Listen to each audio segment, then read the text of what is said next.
All is lost, love bugs. All is lost. Cicely Tyson then kicked the bucket. The world is coming to an end. It's ridiculous. It's ridiculous when the reincarnation of Harriet Tubman herself kicks the bucket. Well, anyway, guys, hello there, love bugs. Hello there, Bella. If you have not already done so, please remember to like, share to Facebook, and subscribe because it is so important to our success here on the YouTube. And if you are not already a part of our Bella Book Club, please hit the Patreon link below, and for a small monthly fee of $5, you babies, yes you, can be privy to all the shenanigans before the YouTube gets it, if the YouTube gets it. Now, let's talk about Tina, My Life Story, Tina Turner with Kurt Loder. I think this is 21. Y'all, listen, I gotta warn you, I just ate an edible.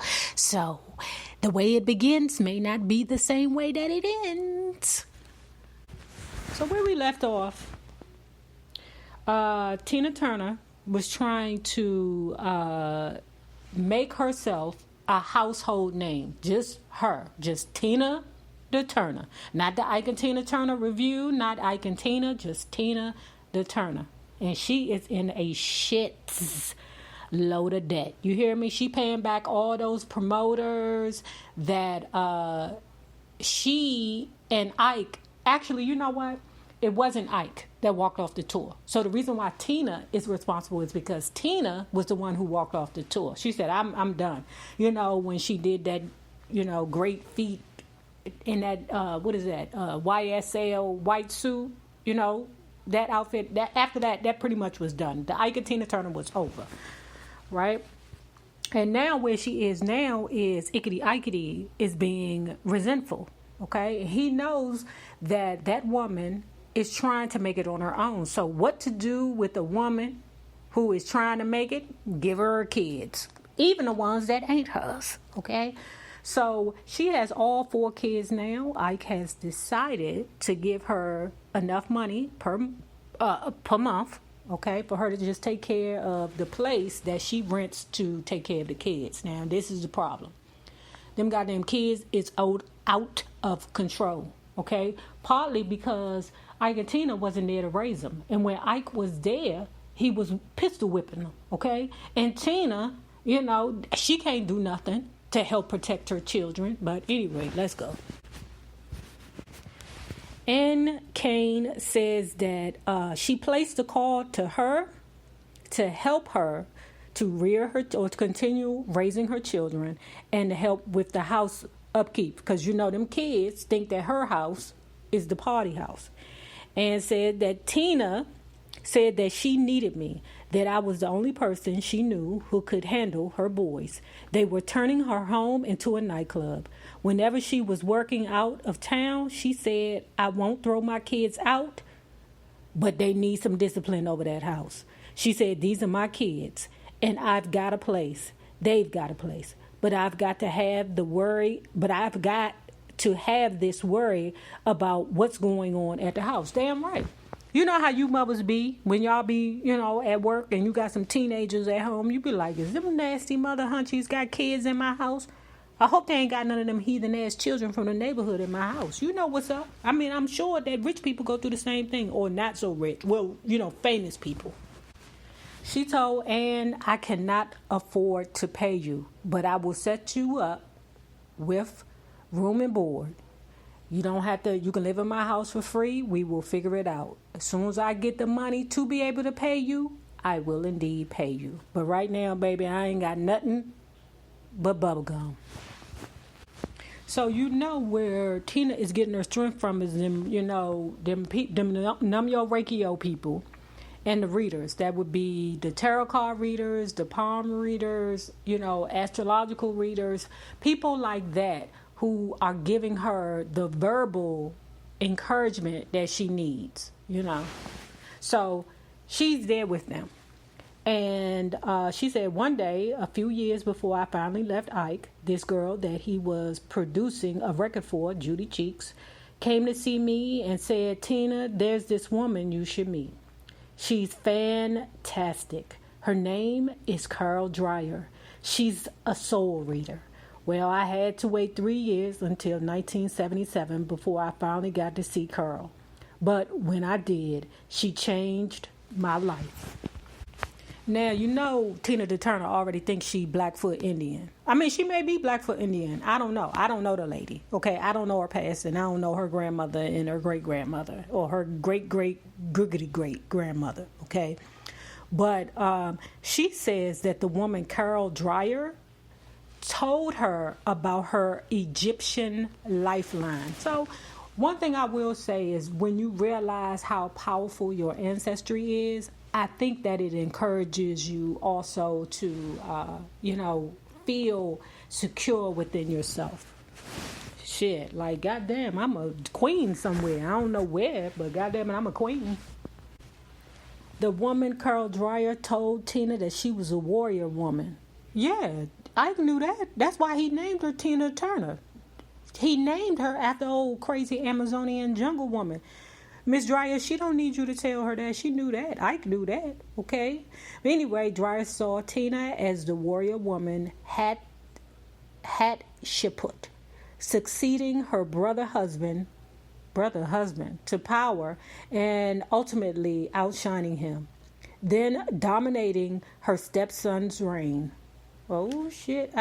What does that mean? That sounds a little, oh. Carol also told her that her life with Ike was over, but she has a long way to go with the life after Ike Turner. With Ann Kane once again enlisted to supervise the kids, Tina braced herself for the wind-up of her divorce suit against Ike. By the fall of 1977, it had become the usual maze of contested possessions and indigent assertions. Indigent assertions. In leaving him, Ike contended Tina was taking with her the principal assets of their marriage. Now, this is back when I said that Ike said Ike and Tina Turner, Ike valued the loss to him of $750. He also claimed that he and Tina had never actually been married, which is true, but it didn't matter because in California, they common law, so it don't matter anyway. And I told you that nigga Leeds, that would be Carl's lawyer, not Carl lawyer, Tina lawyer, said that I don't care about what you're saying. Leeds is on Ickety Ikety's neck. So, I mean, for real, if Ike was living in the sewer, Leeds is looking for half of it. Tina's head was reeling. To continue wheedling over all of this might take years. And who knew to what heights his harassment might escalate. Because remember, Ickety Ikety is pissed at everybody that she is not going back to him. And she is not making his money no more. So if you helping her, Ickety Ikety is going to do whatever he can to make you miserable. Okay? So no more, she decided. She told Arthur Leeds to throw in the towel. Leeds said she just gave it all away. Over my objection. She just gave it all away.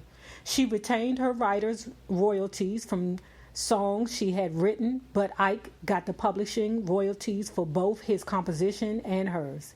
Tina walked out with what was on her back, essentially. But she said, my life is more important. Now, again, for the people who do not want to believe that bullshit scene when they in the courtroom and she got on some suit, I don't know if it's the same, YSL suit, I don't know, okay? But she said in the movie, what's love got to do with it? My name, that's all I want, is my name. Nothing in this goddamn book say that she wanted her name. Not one thing. So that was not right. Now, I seen one of y'all was like, Nay, she might not have said it to, the judge. She could have said it to the producer or somebody. I don't give a fuck who she said it to, baby. I don't care what she said it to.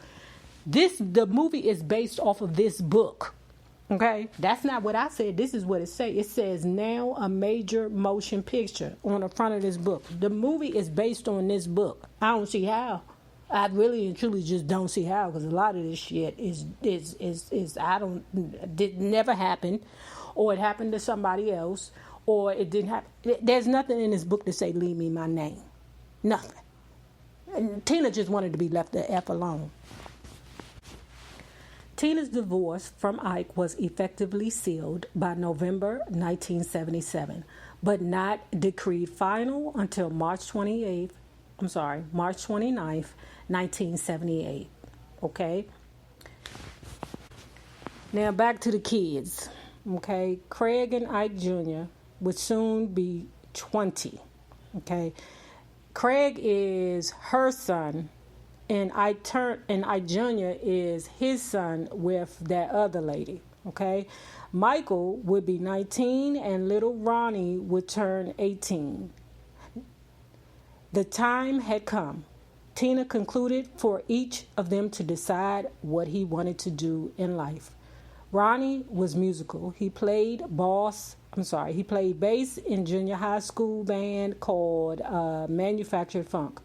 And Ike Jr., having apprenticed at Barlick, that would be his father's studio, was now a talented sound engineer. Perhaps Tina could involve them in her new career. She started with Ike Jr., okay? Now, Ike Jr. was working with her, making music, and as soon as Ike Sr. found out, he had a problem with it, okay? Ike Jr. was doing great with Tina, okay? Then Ike told him he couldn't work with me anymore. I said, fine. I could not afford to let Ike creep back into my life over bullshit. Let me tell you ladies something. Y'all always letting them niggas back in the door over bullshit. And when I say ninjas, I'm not talking about just men. I'm talking about women too, because I, love the ladies. My wife told me that she said she got a problem with me talking about like I love ladies. She said she's feeling insecure because I said I like. Oh, did she say she was insecure over Felicia Rashad? I'm like, baby, why is you worried about them old ass ladies? They is gray as fuck down there. Okay, they grayer than me. Okay, why is you even worried about me loving on some old ass lady that probably, anyway, my wife needs to stop tripping on that, because I'm going to love me some Felicia Rashad and Lynn Whitfield. Okay? Y'all, I think that, hold on. Convinced that Ike would continue using the four sons as pawns in his feud with her, Tina was faced with a difficult decision. The boys might be unsure of their own vocations, but they were older now than she had been when she had first joined the Kings of Rhythm, okay? And so she decided they were old enough to start searching. She knew what she had to do now. Work first of all, and perhaps finally pursue some sort of long-delayed dreams, child. What am I doing? Anyway, the kids, okay?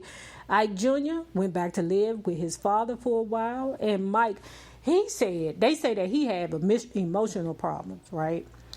To me, when a person be like they got emotional problems, that just mean bad nerves to me. That he real flinchy. And I would be real flinchy too if my son was always yelling around the house and not my son, but my father always yelling around the house, beating up on my mother. Of course, the child is real flinchy. Wasn't Michael the one that peed in the bed till he was like 70 or something like? I ain't even trying to be funny, y'all, but he peed in the bed a long time. Boys normally take a long time to be potty trained, but no, I think it was like 8 or 10 or 20, something like that, y'all. But, he had bad nerves. Like, parents got to understand, it's not just you going through the abuse. The children are going through the abuse with you. They may not be being struck, but they see it. You know what I'm saying? And shit like that. When you come across children that are real flinchy, you might want to ask them, baby, are you okay? Are you okay? Is y'all okay at home? Is everything okay with your mama? Call your mama. Ask is she okay? Okay? Because them kids be struggling. Like, kids that be having, like, when they hear, like, thunder, like, boom, boom, boom, and they be crying, and that's because they, the household be fucked up. The doctor finally decided that Michael wanted to be with his father. I had always felt that too, that he sort of resented having to live with me because I was really his, hold on y'all, because I wasn't really his mother. So Ike Jr. and Michael, ooh, my goodness, are Tina's kids with the other lady. And Craig is her child, and then I guess baby Ronnie is their child. Okay, so he went to live with Ike too. Fine. Nobody was out on the street. Then I discovered that Ronnie, had a serious drug problem. I didn't know how bad it was until I had a few meetings at his school. So I put him into strict private school up in Oregon. Child, but look what happened. Yeah, he got clean, child. And then she brought his ass back home and he got back on the bullshit. She said, oh, no, you are not. She said she was cleaning up behind him and his ass was sitting on the couch playing Fortnite, stuck. And she said, oh, no, he got to go. So Ronnie moved out and moved in with his friend, who was also a piece of, mess too, okay? His friend's mother was paying the rent for her son that don't have no, rhyme or reason either to live in an apartment because I guess the mother was like, nigga, you can't stay here, all right? So Tina Turner got in contact with the mother and she started paying half the rent for her son. Michael never knew, okay? And y'all, is that the one who hurt himself permanently? If so, if that's the one with the, I guess what do they call it? I'm going to say bad nerves, then, please just make sure you look out for your children. And I ain't even trying to be funny. I'm just reading the book. He was alive at the time that she made the book. So, my bad, y'all. I don't know which one hurt himself permanently. Okay, so Craig was always working at one job or another, and he eventually went into the Navy. It wasn't a matter of being strict with them all. It was a matter of surviving. Yeah, because she said that her boys was lunching because now they living with their mammy, right? They used to that partying lifestyle where, it's girls and cars and fancy, everything going around. They living in a little small hut damn near, and then you talking about, you want me to pick up behind myself? What kind of mess is that? You want me to pick up behind myself? Oh my God, no. So Tina thing is, look, I don't have time for these boys right now. Oh my God, and she had a house full of boys. Moving forward, in 1978, her first solo album was called Rough. Rough went nowhere, and then the label dropped her, okay? Tina was suddenly labelless. That same year, I dropped the album too, and that mug went the same place that her album went, nowhere. By 1979, Tina was becoming restless with the state of her career. She was working regularly again, but again in cabaret. She don't want to really do that. Cabaret was never going to be her kind of thing, okay? In 1979, a television special mounted for Olivia Newton-John. Oh my gosh, I love Olivia Newton-John. Let's get physical. I want to get physical. Let's get into physical. Let me hear your body talk. Oh, I am gone, y'all. I am gone. I'm sorry. I'm going to stop doing this. I'm going to stop doing these. I'm going to stop doing the edible thing, y'all. Anyway, through Olivia Newton-John, she got hooked up with these two dudes named Lee Kramer and this other dude named, what's the other dude name? Davies. Okay. Now, because Tina Turner seen how good that Olivia Newton-John's career had been going, because believe it or not, y'all, Olivia Newton-John was a big deal at one time when she did Grease, the first one with John Travolta. You're the one that I want. Ooh, ooh, ooh, darling, the one that I want. Oh, those are my I love. Oh, no. Was that Olivia Newton-John? Yeah, that was her with Grease with John Travolta. But anyway, what happened was Olivia Newton-John had got put on by happenstance because she was messing with this one dude, okay, who was like a manager to her. He was like her dude / manager, okay. Then when they broke up, the dude / manager dude said, look, I can't manage you anymore. I need you to go over there with him. And that's the dude,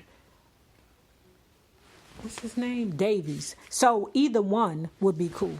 Either one. So she's trying to figure out, Tina the Turner is trying to figure out who's going to be the best manager for her to put her back in the position that Olivia Newton-John is in right now. Now, between the two dudes, Davies, hold on. Okay, here we go. One day, Kramer told Davies that Tina Turner was coming in to discuss management. Davies was surprised to hear that she was still around. What the fuck you mean? What the fuck you trying to say, bro? Davies was surprised to hear that she was still around. Tina had been enormously popular in Australia, but it had been 10 years since he'd seen her perform, and that, of course, had been with the review. Tina arrived with Rhonda Graham. Okay, now by now Tina was in debt to Mike Stewart. Okay, that's the dude who was helping her fund her little cabaret tour, and I believe he was old slimy joint. Cause I'm like, how is she still in debt to this nudger huncher? Okay, but she is still in debt to Mike Stewart, to about the tune of $200,000. She's in debt to the IRS for $100,000. Ooh. Plus penalties, okay, and then another $200,000. Oh my God! I know she just want to scream in somebody's face. Anyway, Tina was certain she could be big again with the right management and was willing to work hard. Was there any other way? Wait a minute, y'all. My bad. I ain't in my right mind right now. Hold on. Tina was certain she could be big again with the right management and was willing to work hard. If Kramer would take her on, Kramer was enthusiastic, but that was his natural bend. Davies was more skeptical and suggested they see Tina perform before making a commitment. Rhonda suggested they fly up to San Francisco the following week, where Tina would be starting a 2-week residency at the Fairmont Hotel. After several postponements, Kramer and Davies eventually made the trip in time to catch the final night of Tina's engagement. Ooh, this must be the beginning to the new beginning. Okay, y'all, my bad. I'm my bad. Y'all know I'm out of it right now. I'm sorry. I love you. I ain't gonna do that no more.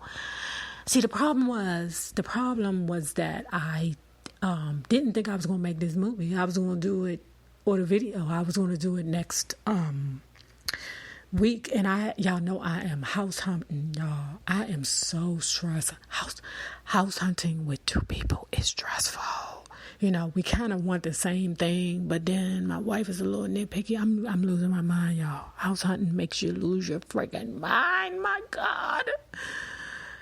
Anyway, guys, if you have not already done so, please remember to like, share to Facebook, and subscribe.